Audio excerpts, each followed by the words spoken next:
இப்போ அஜித்குமாரோடைய வழக்கு கூட வந்து பார்த்தீங்கன்னா, அப்பாவி அஜித்குமாரை வந்து அடிக்கக்கூடிய அதிகாரத்தை யார் கொடுத்தான்னு தெரியல. இருந்தாலும் இவர்கள் தொடர்ச்சியாக இது மாதிரி நிறைய விஷயங்கள் பண்ணியிருக்கிறாங்க. இப்போ இந்த வாகனம் இருக்குல்ல, போலீஸ் டெம்போ டிராவலோட வாகனமே பார்த்தீங்கன்னா என்னே மாற்றி அமைக்கப்பட்டிருக்கிறது. அந்த வண்டியோடைய நம்பரே வேறையாம். அந்த நம்பர் தூக்கி இவங்க போட்டு டூப்ளிகேட்டாக ஒரு நம்பரை போட்டு இவங்க பண்ணியிருக்காங்க. அப்படின்னும் போது இந்த குழுவினுடைய மோடஸ் ஆப்பரண்டி என்ன, இவர்கள் எந்த ஸ்பெஷல் டீம், இவர்களை ஆப்ரேட் செய்தது யாரு? இப்போ வந்து நீதிமன்றம் 25 லட்சம் ரூபாய் காம்பன்சேஷன் கொடுக்க சொல்லியிருக்காங்க. சிபிஐயும் இந்த வழக்கை வந்து தீவிரமாக விசாரிக்க ஆரம்பித்து இறந்து போன அஜித்குமாரோட தம்பி நவீனை கூட்டுட்டு அந்த ஸ்பாட்டுக்கெல்லாம் போய் எங்கெங்கெல்லாம் என்னென்ன சம்பவம் நடந்தது அப்படின்ற மாதிரியான விஷயங்களை சிபிஐ அதிகாரிகள் கேட்டுட்டு இருக்காங்க. ஏற்கனவே பல லாக்அப் டெத்தில் நம்ம வந்து விஷயங்களை கேள்விப்பட்டிருக்கோம். காவல்துறை அதிகாரிகளுக்கு பெயில் கிடைக்காம போகிறது, சிறையில் இருக்கும்போதே அவங்க இறந்து போகிறது. இப்போ கூட பென்னிக் ஜெயராஜ் வழக்கில் வந்துட்டு ஒரு ஆய்வாளர் என்ன சொல்கிறாருன்னு கேட்டிங்கன்னா, நான் வந்து அப்ரூவலாக மாறிடுறேன் அப்படின்ற மாதிரியான ஒரு விஷயத்தெல்லாம் சொல்கிறாரு. அப்படின் போது இந்த வழக்கு மிக ஒரு கிரிட்டிக்கலான ஒரு சூழ்நிலையை நோக்கி போய் கொண்டிருக்கிறது. 3 மணி நேரம் நிகிதாவிடம் வந்து விசாரணை தீவிரமாக சிபிஐ அதிகாரிகள் நடத்தி கொண்டிருக்கிறார்கள். நகை உண்மையாகவே இருந்துச்சா, இல்லை வந்துட்டு அந்த அம்மாவை கூட்டிட்டு அந்த கோயிலை சுற்றி வரும் பொழுது வீல் சேரில் கொண்டு போனதுனால அந்த 500 ரூபா கேட்டு ஒரு டிமாண்ட் கிரியேட் ஆச்சு. ஈகோ கிளாஷ் ஆகி நிகிதா வந்து இந்த சம்பவத்தை செய்தாரான்றது. வக்கீல் வாய்ஸ் நேயர்களுக்கு வணக்கம். திருப்புவனம் அருகே இருக்கக்கூடிய மடப்புரம் கிராமத்தில் ஒரு கோயிலில் நடந்த ஒரு சம்பவத்தில் ஒரு அஜித்குமார் என்கின்ற ஒரு இளைஞரை வந்து அங்கே திருப்புவனம் காவல் நிலையத்தில் வைத்து விசாரிக்காமல் பல்வேறு இடங்களுக்கு அலைக்கழித்து அவரை வந்து ஒரு எஃப்ஐஆர் கூட அவர் மீது பதிவு செய்யாமல், இல்லை அந்த சம்பவத்தில் வந்து ஒரு சிஎஸ்ஆர் கொடுத்தாங்களான்னு தெரில, பதிவு செய்யாமல் அவர் வந்து பல்வேறு இடங்கள், அதாவது அங்கே அந்த கோயிலுக்கு பக்கத்தில் அந்த சம்பவம் நடந்ததாக சொல்லப்படுகின்ற அந்த கோயிலுக்கு பக்கத்தில் இருக்கக்கூடிய மாட்டு தொழுவம், அதுக்கப்புறம் வந்துட்டு உள்ள ஊருக்குள்ளே வந்து ஒரு இடத்துல எடுத்து போய் மரத்தில் கட்டி வச்சு அடித்தது போன்ற பல்வேறு விஷயங்கள் வந்து நடந்துச்சு. அதுக்கு பிறகு வந்து பார்த்திங்கன்னா அந்த குடும்பத்தினர் போய் கெஞ்சி கூத்தாடி மன்றாடின பிறகு கூட அஜித்குமாரை வந்து விடாமல் அந்த குறிப்பிட்ட ஒரு 5 காவலர்கள் என்ன பண்ணுறாங்கன்னா, ஒரு கிராண்டடாக ஒரு கேஸை எடுக்கிறாங்க. அந்த நிகிதான்ற ஒரு ப்ரொஃபஸர் வந்து கொடுத்த புகாரின் அடிப்படையில் வந்து விசாரித்து என்ன பண்ணுறாங்கன்னா, விசாரிக்கிற மாதிரி உடனே இமீடியட்டாக வந்துட்டு ஒரு டெம்போ ட்ராவலர் வண்டி எடுத்துக்கிட்டு நேரடியாக விசாரணைக்கு இறங்கி நாங்கள் வந்து அந்த பையன் தான் எடுத்திருப்பான் அப்படின்னு சொல்லி அவனை அடித்து துன்புறுத்தினால அவர் வந்து இறந்து போகிறார். அது வந்து மிகப்பெரிய ஒரு சர்ச்சையை ஏற்படுத்தியது. அதே போல் சென்னை உயர்நீதிமன்றத்தினுடைய மதுரை கிளை வந்துட்டு மிக கடுமையாக பல்வேறு உத்தரவுகளை இந்த வழக்கில் போட்டாங்க. இமிடியேட்டாக தமிழ்நாடு அரசும் வந்து இந்த வழக்கை வந்து சிபிஐ விசாரணைக்கு மாற்றியும் ஒரு வாரம் அப்படியே இருந்ததுனால திருப்பி நீதிமன்றம் தலையிட்டு 1 மாதத்திற்குள்ளே இதனுடைய அறிக்கையை தாக்கல் செய்யணும் சிபிஐ அப்படின்னு சொல்லிட்டு உத்தரவு பிறப்பித்த பிறகு என்ன பண்ணாங்கன்னா, ஆல்ரெடி எவ்வளோ காம்பன்சேஷன் கொடுத்தாங்க அப்படின்றது தெரில. ஆனால் இப்போ வந்து நீதிமன்றம் 25 லட்சம் ரூபாய் காம்பன்சேஷன் கொடுக்க சொல்லியிருக்காங்க. உடனே வந்து சிபிஐயும் இந்த வழக்கை வந்து தீவிரமாக விசாரிக்க ஆரம்பித்து இறந்து போன அஜித்குமாரோட தம்பி நவீனை கூட்டுட்டு அந்த ஸ்பாட்டுக்கெல்லாம் போய் எங்கெங்கெல்லாம் என்னென்ன சம்பவம் நடந்தது அப்படின்ற மாதிரியான விஷயங்களை சிபிஐ அதிகாரிகள் கேட்டுட்டு இருக்காங்க. அதுக்கு முன்னாடி வந்து பார்த்திங்கன்னா, அரசு கொடுத்த இடம் வந்து ரொம்ப தூரத்தில் இருக்குது, அங்கே தண்ணி கிடையாது, அதே போல் வந்து என்னுடைய வேலை செய்கிற இடம் 80 கிலோமீட்டர் தள்ளி இருக்குது அப்படின்ற மாதிரி ஒரு குற்றச்சாட்டுலாம் சொன்னார். இருந்தாலும் வந்து அடுத்த கட்டம் இந்த சப்ஜெக்ட் போகும். ஏன்னா நீதிமன்றத்தினுடைய பார்வையில் வந்து வழக்கு போயிட்ட காரணத்தினால இதை கூட நீதிமன்றத்தில் தான் நவீன் முறையிட முடியும் அப்படின்ற ஒரு சூழல். தொடர்ச்சியாக எதிர்க்கட்சிகள் வந்துட்டு எப்பயுமே உங்களுக்கு தெரியும், ஒரு சம்பிரதாயம், ஒரு சாங்கியம், ஒரு இளைஞர் வந்து காவல்துறைன்றதோட ஒரு காவலர்கள், அவர்களுக்கு யார் உத்தரவு போட்டாங்கன்னு தெரியல, பாவம் அந்த போலீஸ்காரர்கள் போய் இந்த சம்பவத்தில் சிக்கி இன்றைக்கி வந்து அவர்கள் சிறைக்கு போயிட்டாங்க. ஏற்கனவே பல லாக்அப் டெத்தில் நம்ம வந்து விஷயங்களை கேள்விப்பட்டிருக்கோம். காவல்துறை அதிகாரிகளுக்கு பெயில் கிடைக்காம போகிறது, சிறையில் இருக்கும்போதே அவங்க இறந்து போகிறது. இப்போ கூட பென்னிக் ஜெயராஜ் வழக்கில் வந்துட்டு ஒரு ஆய்வாளர் என்ன சொல்கிறாருன்னு கேட்டிங்கன்னா, நான் வந்து அப்ரூவலாக மாறிடுறேன் அப்படின்ற மாதிரியான ஒரு விஷயத்தெல்லாம் சொல்கிறாரு. அப்படின் போது இந்த வழக்கு மிக ஒரு கிரிட்டிக்கலான ஒரு சூழ்நிலையை நோக்கி போய் கொண்டிருக்கிறது. கிரிட்டிக்கலான சூழ்நிலைன்னு கேட்டால், இந்த வழக்கினுடைய முக்கிய சூத்திரதாரியாக இருக்கக்கூடிய அந்த நிகிதா அப்படின்ற பெண் வந்து ஏற்கனவே பலரை திருமணம் செய்தார்கள், அதுவும் இல்லாமல் வேலை வாங்கி தருவதாக சொன்னார்கள், அவர் மீது குற்றச்சாட்டுகள் இருந்தது. ஆனால் அவரை மட்டும் ஏன் வந்து இன்வெஸ்டிகேஷனுக்கு கொண்டு வரல அப்படின்றது ஒரு டவுட் இருந்துகிட்டே இருந்துச்சு. இருந்தாலும் நீதிமன்றம் இப்போ வந்து சிபிஐ விசாரணைக்கு உத்தரவிட்டிருக்கிறார்கள். உத்தரவிட்டதின் காரணத்தினால இன்றைக்கி 3 மணி நேரம் நிகிதாவிடம் வந்து விசாரணை தீவிரமாக சிபிஐ அதிகாரிகள் நடத்தி கொண்டிருக்கிறார்கள். ஏன்னா ஏற்கனவே நம்ம நிறைய விஷயம் பேசியிருக்கோம் இந்த சப்ஜெக்டில். நகை உண்மையாகவே இருந்துச்சா, இல்லை வந்துட்டு அந்த அம்மாவை கூட்டிட்டு அந்த கோயிலை சுற்றி வரும் பொழுது அந்த வீல் சேரில் கொண்டு போனதுனால அந்த 500 கேட்டு ஒரு டிமாண்ட் கிரியேட் ஆச்சு.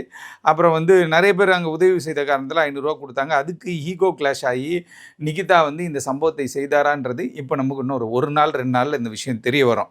இருந்தாலும் இப்படிப்பட்ட புகார்கள் காவல்துறையில் வந்து ஒரு புகார் கொடுக்கப்படுகின்ற பொழுது அந்த புகாரினுடைய முகாந்திரம் தெரிந்திருக்க வேண்டும். முகாந்திரத்தை தெரிஞ்ச பிறகு தான் நம்ம வந்து முதல் தகவல் அறிக்கை போடணும். இப்போ என்ன சொல்லியிருக்காங்கன்னா, ஒரு உத்தரவு டிஜிபி 2-3 நாளைக்கு முன்னாடி போட்ட ஒரு உத்தரவு என்ன கேட்டிங்கன்னா, நீங்கள் எந்த ஜூரிஸ்டிக்ஷனில் வேணால் இருங்க. ஃபார் எக்ஸாம்பிள் கோயம்பேடு ஜூரிஸ்டிக்ஷனில் கூட இருங்க. ஆனால் நீங்கள் வந்துட்டு அண்ணா நகர் வெஸ்ட்டு திருமங்கலம் போலீஸ் ஸ்டேஷனில் கூட ஒரு புகார் கொடுக்கலாம். அவங்க அந்த குற்ற செயலுக்கு வந்து உங்கள் ஜூரிஸ்டிக்ஷன் அந்த குற்ற செயலுக்கு அவங்களும் எஃப்ஐஆர் போடலாம் அப்படின்ற மாதிரியான ஒரு உத்தரவு வந்திருக்கு. பட் ஆனால் அதுவும் வந்து அந்த முகாந்திரம் தெரிந்திருக்கணும். உண்மையாகவே சம்பவம் நடந்திருக்கா, இல்லை எனக்கு இன்ஸ்பெக்டர் தெரியும், எனக்கு ஏசி தெரியும், டிசி தெரியும், ஐஜி தெரியும், ஏடிஜிபி தெரியும்னு சொல்லிட்டு இஷ்டத்துக்குனா போய் எஃப்ஐஆர் போட முடியாது. ஏன்னா நீதிமன்றங்கள் வந்து மிக தெளிவாக வந்து வழக்குகளை விசாரிக்கிற காரணத்தினால அதில் வந்து நம்ம ஒரு இதெல்லாம் வேலையெல்லாம் பண்ண முடியாது. அதை வந்து தடுக்கணும் அப்படின்ற காரணத்திற்காக தான் நீதிமன்றங்கள் துரிதமாக செயல்பட்டு இருக்காங்க. இப்போ அஜித்குமாருடைய வழக்கு கூட வந்து பார்த்திங்கன்னா, அப்பாவி அஜித்குமாரை வந்து அடிக்கக்கூடிய அதிகாரத்தை யார் கொடுத்தான்னு தெரியல. இருந்தாலும் இவர்கள் தொடர்ச்சியாக இது மாதிரி நிறைய விஷயங்கள் பண்ணியிருக்கிறாங்க. இப்போ இந்த வாகனம் இருக்குல்ல, போலீஸ் டெம்போ டிராவலோட வாகனமே பார்த்தீங்கன்னா என்னே மாற்றி அமைக்கப்பட்டிருக்கிறது. அந்த வண்டியோடைய நம்பரே வேறையாம். அந்த நம்பர் தூக்கி இவங்க போட்டு டூப்ளிகேட்டாக ஒரு நம்பரை போட்டு இவங்க பண்ணியிருக்காங்க. அப்படின்னும் போது இந்த குழுவினுடைய மோடஸ் ஆப்பரண்டி என்ன, இவர்கள் எந்த ஸ்பெஷல் டீமு, இவர்களை ஆப்ரேட் செய்தது யார், இது வந்து அரசுக்கு தெரியாமல் நடக்கக்கூடிய ஒரு விஷயம்னும் போது இவர்கள் மீது கடுமையான நடவடிக்கை தான் எடுக்கணும். ஏன்னா ரவுடிகளை ஒழிக்கணும், குண்டர்களை வந்து தடுக்கணும் அப்படின்றதுக்கு அரசு பல்வேறு நடவடிக்கை எடுக்கிறாங்க. அப்படி இருக்கும்பொழுது ஒரு அப்பாவி இறந்துட்ட பிறகு இதனுடைய ப்ரிவிலேஜ், அதாவது அப்பாவி இறந்துட்டார், அதில் மாற்று கருத்தில் அதை நம்ம வருத்தப்படுறோம், வேதனைப்படுறோம். அந்த அதிகாரிகளுக்கு உச்சபட்ச தண்டனை வாங்கி கொடுக்கணும், அதில் மாற்று கருத்து கிடையாது. ஆனால் இதை வந்து என்ன பண்ணுறாங்கன்னு கேட்டிங்கன்னா, ஒரு அட்வான்டேஜாக எடுத்துகிட்டு உண்மையாகவே கற்பழிக்கப்பட்ட, உண்மையாகவே வெட்டப்பட்ட, உண்மையாகவே மிகப்பெரிய திருடு சம்பவத்தில் ஈடுபடுகிறவர்கள், குழந்தைகளிடத்தில் வந்துட்டு தவறாக ஈடுபடுகிறவர்கள் எல்லாம் வந்து காவல்துறை அடித்து கொன்று விடுவார்களோ, அவங்க வந்து எங்களை இது பண்ணுறாங்க அது பண்ணுறாங்கன்னு சொல்லிட்டு இதிலிருந்து ஒரு அட்வான்டேஜ் எடுக்கிறதுக்காக நிறைய பேர் முயற்சி செய்வதாக கேள்விப்படுறோம். அதே நேரத்தில் அரசியல் கட்சியினரும் பொறுப்புடன் வந்து அரசாங்கம் உடனே நான் டிவியை பார்த்து தெரிஞ்சுட்டேன், நான் வந்து என் நண்பர் ஃபோனில் சொன்னார், நான் வந்து அதை கேள்விப்பட்டு தெரிஞ்சுட்டேன் அப்படின்லாம் இல்லாமல் இம்மிடியட்டாகவே முதல்வர் அந்த பாதிக்கப்பட்ட குடும்பத்தினுடைய தாயார்கிட்ட பேசி மன்னிப்பு கேட்குறார். ஒரு விஷயத்தை நீங்கள் தெளிவாக தெரிஞ்சுக்கணும். இந்தியாவில் பல்வேறு மாநிலங்கள் இருக்கிறது. பல்வேறு மாநிலங்கள் இருந்தாலும் கூட திராவிட முன்னேற்ற கழகம் தமிழ்நாட்டில் ஆட்சி செய்து, ஆந்திராவில் பார்த்திங்கன்னா சந்திரபாபு நாயுடு தலைமையிலான ஒரு அரசாங்கம் இருக்குது. கர்நாடகாவில் வந்துட்டு காங்கிரஸ் கட்சி ஒரு ஆட்சியில் இருக்கிறது. கேரளாவில் வந்து பினராயி விஜயன் தலைமையில் இருக்குது. இந்த சவுத் ஸ்டேட்டை பொறுத்த வரைக்கும் எவ்வளோ விஷயங்கள் நடக்குது. அந்த விஷயங்கள் இப்போ ஒன்றும் இல்லை, ஐபிஎல் மேட்ச் நடந்துச்சு. ஐபிஎல்லோடைய ஃபைனலில் வந்துட்டு ஒரு பரிசளிப்பு ஆகும்போது ஒரு மிகப்பெரிய ஒரு ஸ்டாம்பீடு ஏற்பட்டு எல்லாம் இறந்து போனாங்க, நிறைய பேர் இறந்து போனாங்க. மிக வருந்தக்கூடிய ஒரு விஷயம். இதற்கு யாராவது பொது வழியில் நேரடியாக பாதிக்கப்பட்டவர்களுக்கு ஃபோன் செய்து மன்னிப்பு கேட்டார்கள் என்னன்னு தெரில. அதே போல் இப்போ வந்து குஜராத்தில் வந்து ஒரு பிரிட்ஜு, வண்டிலாம் போயிட்டுருக்க பிரிட்ஜு அப்படியே வந்து பிரிட்ஜு உடஞ்சி வண்டிலாம் கீழே விழுந்து பெரிய ஹாலிவுட் படம் மாதிரி ஒரு பெரிய ஆக்சிடென்ட் நடந்துச்சு. அதற்கு யாராவது மன்னிப்பு கேட்டிருக்காங்களான்னு தெரியல. அதே போல் மார்பி விபத்தும் உங்களுக்கு தெரியும், அந்த பாலம் வந்து அறுந்து விழுந்து பலர் இறந்து போனார்கள். அதே போல் தொடர்ச்சியாக வந்து மழை வெள்ளத்தில் வந்துட்டு நீங்கள் அகமதாபாதாக இருக்கட்டும், இப்போ டெல்லியாக இருக்கட்டும், டெல்லியில் கூட மிகப்பெரிய ஒரு வெள்ளம் வந்துச்சு இப்போ ஒரு 15 நாளைக்கு முன்னாடி. இதில் வந்து மக்கள் வந்து பாதிக்கப்படுகிறார்கள். ஒன்றும் இல்லை, இப்போ நிறைய பேர் வந்து டெல்லியில் வந்து தமிழர்கள் வாழ்ந்த பகுதி வந்து இன்றைக்கி அடித்து தரைமட்டமாக்கப்பட்டிருக்கிறது. இதற்கு யாராவது மன்னிப்பு கேட்டார்களா? தமிழர்கள் மத்தியில் ஓட்டுங்கணும் போது தமிழ்நாட்டை நோக்கி ஓடுகி வருகிறவர்கள், டெல்லியில் வாழ்ந்து தமிழ் குடும்பம் 150 குடும்பம் வந்து வீடுகள் இன்றைக்கி தரைமட்டமாக்கப்பட்டு இருக்கிறது. அவர்களுக்கு ஏதோ ஒதுக்கீடு பண்ணுறாங்க அப்படின்ற மாதிரிலாம் சொல்கிறாங்க. இருந்தாலும் வந்து இது அவங்க நீதிமன்றம் மூலயமா போகிறாங்க, எல்லாம் ஓகே. ஆனால் வேண்டுமென்றே இது வந்து டார்கெட் செய்து பண்ண மாதிரி ஒரு மக்கள் தெரிவிக்கிறார்கள். அதே போல் நீங்கள் மற்ற இடங்கள் எல்லாமே போய் பாருங்கள். உத்தரப்பிரதேசா இருக்கட்டும், மகாராஷ்டிராவாக இருக்கட்டும். உத்தரப்பிரதேசம் நம்ம பெரிய உதாரணமாக சொல்ல முடியும். ஏன்னு கேட்டால் உத்தரப்பிரதேசத்தில் வந்து மாட்டு இறைச்சி வைத்திருந்தார்கள். அதுவும் இல்லாமல் என்ன கேட்டிங்கன்னா, அரசுக்கு எதிராக வந்து செயல்பட்டார்கள். அப்படி இப்படின்னு சொல்லி வீடெல்லாம் போட்டு இடிக்கிறது. அப்புறம் உச்சநீதிமன்றம் கடுமையான கண்டனங்கள் தெரிவிக்கிறது. இது மாதிரி இந்த சம்பவத்திற்கெல்லாம் வந்து மன்னிப்பு கேட்டார்களா அப்படின்னு பார்த்தா யாரும் மன்னிப்பு கேட்கல. ஆனால் ஒரு காவல்துறை சேர்ந்த ஒரு 4-5 பேர் வந்து சட்டத்திற்கு புறம்பாக அரசினுடைய கவனத்திற்கு இல்லாமல் இவர்கள் என்ன பண்ணுறாங்க அப்படின்னு கேட்டிங்கன்னா, சட்டத்தை மதிக்காமல் ஒரு இளைஞரை தாக்கி அந்த இளைஞர் இறந்து விட்டார். உடனே வந்து அந்த மாநிலத்தினுடைய முதல்வர் வந்து என்ன கேட்குறாரு, மன்னிப்பு கேட்கிறார். இது எவ்வளோ பெரிய பெருந்தன்மையான செயல், இதை புரிஞ்சுக்கணும்.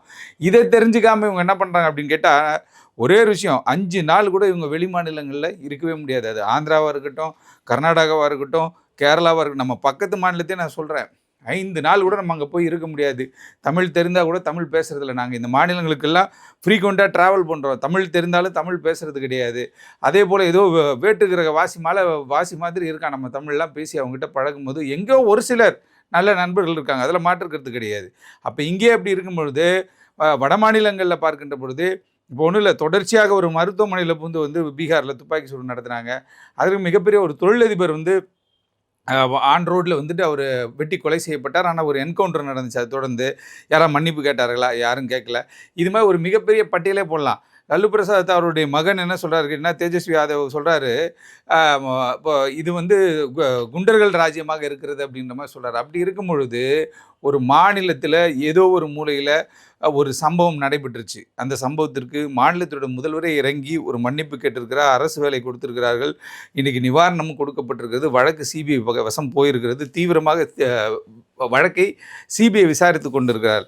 ஆகவே எடுத்தோம் கவுத்தோன்னு இந்த அரசியல்வாதிகள், நான் அந்த தம்பிக்கிட்ட நவீன இடத்துல நேரடியாகவே சொன்ன ஒரு விஷயம் என்னென்னு கேட்டிங்கன்னா, அரசியல்வாதிகள் இன்றைக்கி வருவாங்க போயிடுவாங்க. அவங்களுக்கு தேவை டாப்பிக்கு, அவங்களுக்கு தேவை ஒரு சப்ஜெக்ட்டு, அன்னைக்கு பேசணும், அன்னைக்கு வந்து இதை வந்து ஒரு ப்ளோ பண்ணணும் அப்படின்றதானே தவிர, மற்றபடி நவீன் குடும்பத்திற்கு ஒரு நன்மை செய்ய வேண்டும் அப்படின்ற மாதிரியான ஒரு எண்ணெல்லாம் கிடையாது. அரசியலுக்காக அவர்கள் வருகிறார்கள். ஆனால் கடைசி வரையும் இருக்க போகிறது யாருன்னு கேட்டிங்கன்னா, வழக்கறிஞர்களும் நண்பர்களும் கூட இருக்கிற குடும்பத்தினர் தான் இருக்க போகிறாங்க. ஆகவே நீங்கள் இதை வந்து சட்ட ரீதியாக அணுகிறதில் தான் வெற்றி கிடைக்கும் தம்பி அப்படின்ற மாதிரியான ஒரு விஷயத்தை சொல்லியிருந்தோம். ஆகவே இந்த வழக்கு இன்றைக்கி வந்து நிகிதா 3 மணி நேரம் இப்போ தீவிரமாக விசாரணை நடைபெற்று கொண்டிருக்கிறது. உண்மையாகவே நிகிதா வந்து நகை வைத்திருந்தார்களா, இல்லை நகை வைத்தது போல ஒரு நாடகம் நடத்தி இந்த தம்பி அஜித்குமாரை வந்து கொலை செய்வதற்கான ஒரு தூண்டுதலை அவர்கள் ஏற்படுத்தினார்களா, இல்லை இந்த கொலை வழக்கில் அவர்களும் வந்து குற்றவாளியாக சேர்க்கப்பட போகிறார்களா என்பது இன்னும் ஒரு 2-3 நாளில் தெரிந்துவிடும். ஆகவே வழக்குகள் வந்து வழக்கை வந்து விசாரிக்கிற தன்மைன்றது வேற, ஒரு வழக்கில் கிடப்பில் போடுறதுன்னு வேறு. நிறைய வழக்கு பார்த்தோம்னா கிடப்பில் போட்டுருவான், விசாரிக்க மாட்டாங்க, அப்படியே ட்ராகன் ஆகி போவோம், அப்படியே அதை நம்ம மறந்துடுவோம், பழைய வழக்காயிரும். ஆனால் இந்த வழக்கில் தமிழ்நாடு அரசும் ஆரம்பத்திலிருந்து வேகமாக தான் இருந்துச்சு. இப்போ சிபிஐயும் இந்த வழக்கை தீவிரமாக நடத்தி கொண்டிருக்கிறார்கள். இந்த வழக்கில் உண்மையாகவே நகை இன்வால்வ் ஆகிருக்கா, இல்லை ஒரு பொய்யான ஒரு குற்றச்சாட்டை சொல்லி இந்த நிகிதா வந்துட்டு இப்படி ஒரு மிகப்பெரிய சம்பவம் நடக்க துணை போனாரா அப்படின்றத நம்ம பொறுத்திருந்து பார்ப்போம். நன்றி, வணக்கம்.